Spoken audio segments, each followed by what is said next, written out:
अपनी सुरक्षा की बात करती थी। मैं आपका ध्यान, माननीय अधिष्ठाता महोदय जी, मैं आपका ध्यान अपने तरफ ले आना चाहती हूँ। मैंने अपना पति खोया है, जो इस सदन के माननीय सदस्य थे। ये बात किसी से छिपी नहीं है, पूरा सदन जानता है कि उनकी हत्या कैसे हुई थी और किन लोगों ने की थी। मैं धन्यवाद देना चाहती हूँ माननीय मुख्यमंत्री जी को, जिन्होंने मेरे छुपे हुए उन आंसुओं को देखने का काम किया जो वर्षों में किसी ने देखने का काम नहीं किया।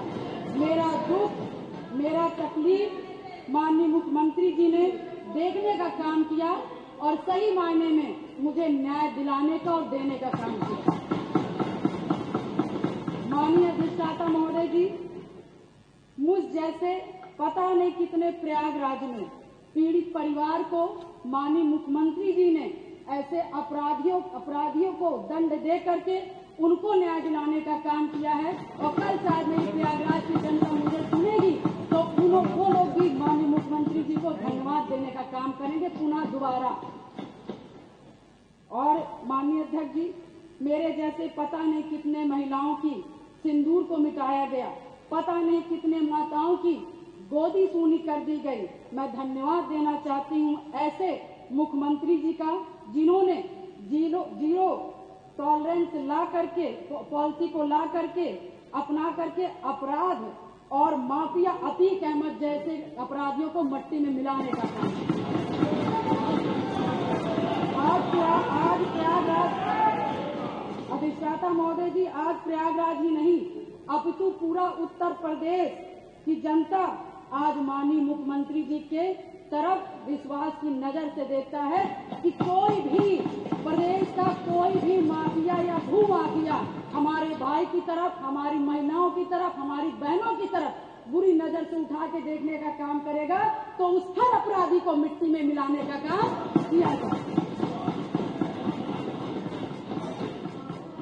और माननीय अधिष्ठाता महोदय जी, मैं ये कहना चाहूंगी कि कोई जिसकी सबसे बड़ी बात, क्योंकि जो करके दिखा दे उसी पर विश्वास किया जाता है। मैं भी 3 बार इस सदन की विधायक रही हूँ, बहुत छोटी उम्र से रही हूँ। सबके विश्वास और सबकी आस से मैं यहाँ पर आई हूँ। उसी आशा और विश्वास को जब भी मुझे किसी ने दिलाया है तो मैं उसके साथ खड़ी रही हूँ। मैं कहना चाहूंगी कि इसकी सबसे बड़ी नजीर प्रयागराज में आपने हत्याकांड में देखा होगा, जिस तरह से जिसमें मेरे पति की हत्या हुई थी और जिस घटना को पूरा प्रदेश जानता है। मैं माननीय मुख्यमंत्री जी के आने के बाद मुझे न्याय मिला। मेरे पति के हत्यारे अतीक अहमद को माननीय मुख्यमंत्री जी ने मिट्टी में मिलाने का काम किया।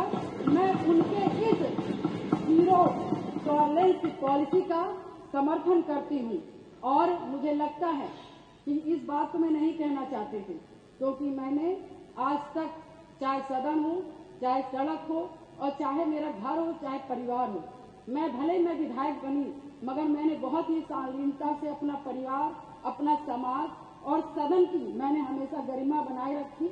मैंने कभी भी किसी का अपमान नहीं किया। मगर मैं विधायक से पहले मैं 9 दिन की ब्याहता थी। मेरी माँ को 9 दिन की शादी हुई थी और मैं उस ससुराल में मैं विधायक बनने नहीं गई थी। मैं सिर्फ उस घर का रोटी बनाने के लिए गई थी, अपना परिवार बसाने गई थी। मैं विधायक नहीं बनने गई थी। मगर जब मेरे साथ घटना हुआ तो मैंने न्याय के लिए अपना आवाज खोला, अपने अधिकारों को मांगने का काम किया और जो कि मुझे जिस तरह से मुझे सही लगा, मैंने कभी जनता को अपना परिवार समझा, कभी आप सभी माननीय सदस्य को अपना भाई बंधु समझा और आप ही लोग से, सभी लोग से मुझे ताकत मिली। और मुझे लगता है कि प्रयागराज में जो कोई नहीं सोचता था, मैं मिसाल हूँ उन सभी लोगों का, जो कि मैं बहुत गरीब परिवार से, दोनों ससुराल और मैके दोनों परिवार से, बहुत गरीब परिवार से आती हूँ। न मेरे पास पैसा था, न गाड़ी था, न व्यवस्थाएं थी, न घर में कोई एक आदमी था। मगर धन्य शहर पश्चिमी की जनता ने जिस पे मुझे विश्वास करके मुझे चुनाव लड़ने का काम किया और अपने पैसे से चुनाव लड़ने का काम किया और उन्होंने लड़वाने का काम उसी आस्था विश्वास के साथ सन 2005 से मैं कमर कस के मैंने शायद अपनी नहीं कि अपने पति की, मुझे तो पता ही नहीं था कि कौन क्या है, मगर मैंने जब जाना कि इससे कोई लड़ने के लिए तैयार नहीं था अतीक ऐसे माफियाओं से, तो मैंने लड़ने की ठानी, क्योंकि मुझे बस एक चीज लगा कि आज मैं डर जाऊंगी जिसके पति की शारेआम हत्या कर दी गई और उसकी डेड बॉडी नहीं दी गई।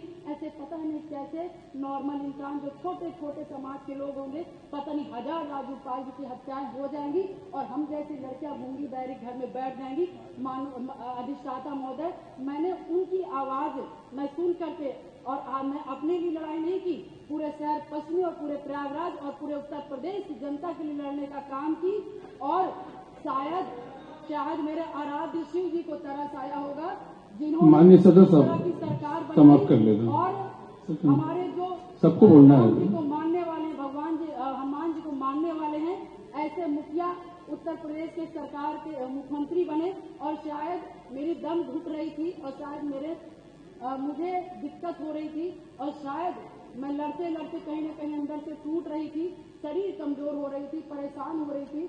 ईश्वर को भी तरस आया और महाराज जी को भी तरस आया और मुझ जैसी महिला को न्याय दिलाने का काम किया। उत्तर प्रदेश की जनता को मुझ जैसी महिलाओं को न्याय दिलाने का काम। अब आप सामने समाप्त कर देंगे। धन्यवाद।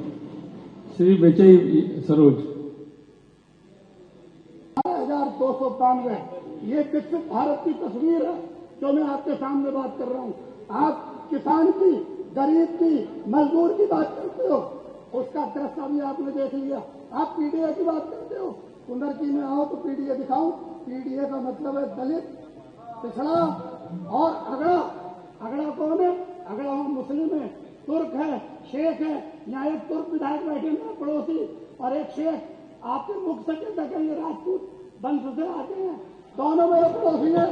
ये बता देंगे कि शेख और तुर्क की स्थिति कुंदरकी के अंदर क्या है, कुंदरकी के अंदर क्या है, जानते। रामवी जी आप समेट लीजिए। मैं आपको 5 मिनट ऊपर हो गया। बस मैं एक तो उदाहरण और दूंगा मैं आपके लिए कि ये जो विकसित भारत की बात कर रहे हैं ये किसानों की कर रहे हैं। मैं मुरादाबाद का आपको रिजल्ट दे रहा हूँ। 2012 से 17 के बीच में 2500 करोड़ रुपए का भुगतान सपा के टाइम में हुआ और योगी जी के टाइम में 8,218.50 का भुगतान 8,500 में हुआ। इनसे कई गुना ज्यादा भुगतान गंदे का हुआ केवल एक जगह का। और जब प्रदेश का आंकड़ा उठाओगे तब आपको पता चलेगा कि आपके टाइम में गन्ना किसानों की हालत क्या थी और अब भारतीय जनता पार्टी के टाइम में किसानों की क्या थी। हमने पब्लिक को यही समझा दिया और यही समझा दिया तो आपकी जमानत जब्त करा दी। 12% में आप रहे और 78% में हम रहे और 10% में बाकी सारे चल रहे। ये आप समाप्त कर लीजिए। चलिए हाँ, समाप्त कर लीजिए। 65,000 से ये आप कन्वर्टेड ठाकुर बन गए जो अपने टाइम में जिन्होंने इबादत करने का तरीका बदल दिया। धन्यवाद। आप रामवीर सिंह बड़ा योद्धा हो उनकी आए और देखें कि आपकी पार्टी ने क्या जुर्म उठाए हैं और जिन अल्पसंख्यकों की आप वकालत करते हो उन पर क्या हुआ है, तब आपको पता चलेगी कि ये रियल में क्या पोजीशन है। समाप्त कर लीजिए। धन्यवाद। आपने मुझे समय दिया। श्री पलटू राम जी।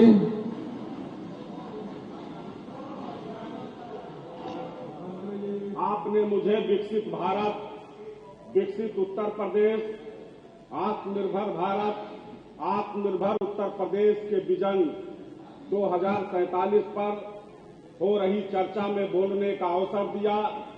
इसके लिए मैं अधिष्ठाता महोदय अपने सम्मानित क्षेत्र की जनता की ओर से और अपने तरफ से आपका बहुत बहुत धन्यवाद ज्ञापित करता हूं।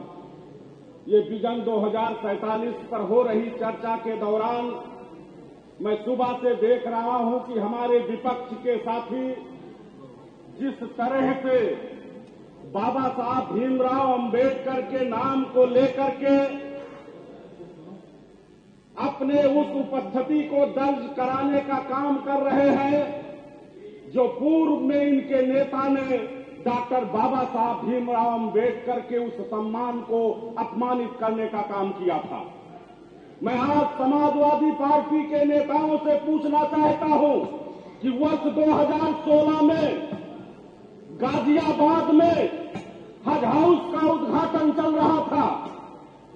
समाजवादी पार्टी के नेता आजम खां जिस मंच पर माननीय अखिलेश यादव जी बतौर मुख्यमंत्री उपस्थित थे और उस मंच से डॉक्टर बाबा साहब भीमराव अम्बेडकर के उस इशारे को उन्होंने जिस तरह से भूमाफिया कह करके उनको अपमानित करने का काम किया था, आज समाजवादी पार्टी किस मुंह से डॉक्टर अम्बेडकर का नाम लेकर के और भीम का नाम लेकर के समाजवादी पार्टी हमको कहना चाहती है।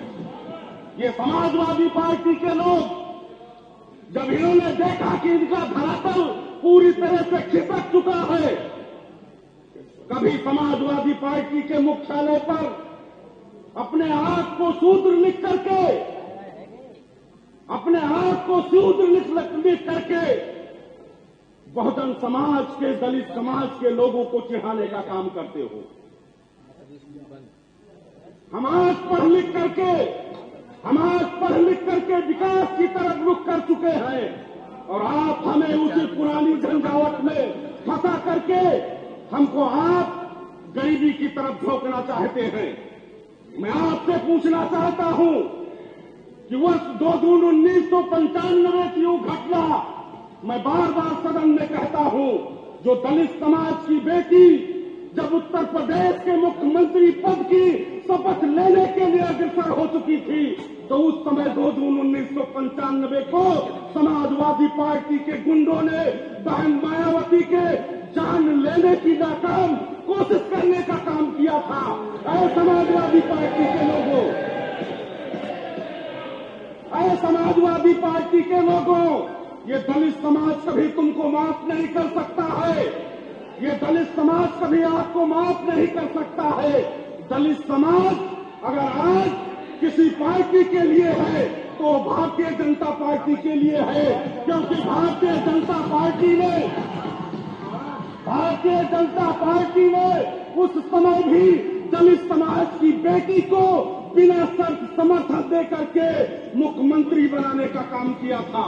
इसलिए आज मैं पूछना चाहता हूं, समाजवादी पार्टी के नेता, मैं सुबह से देख रहा हूं, कोई मकबरा बचाने की कोशिश कर रहा है, कोई कब्रिस्तान बचाने की कोशिश कर रहा है, कोई मदरसा बचाने की कोशिश कर रहा है।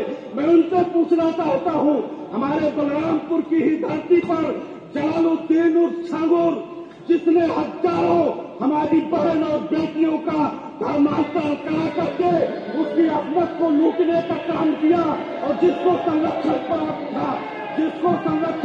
था समाजवादी पार्टी के नेताओं का, समाजवादी पार्टी के नेताओं का, आज जब योगी मुख्यमंत्री जैसे हमारे नेता ने जब छांगुर को गिरफ्तार करके जेल की सलाखों के पीछे भेजने का काम किया और धर्मांतरण करने वाले उस गिरोह का पर्दाफाश करके धर्मांतरण के नाम पर जो उन्होंने रेप फिक्स किया था, सलमानी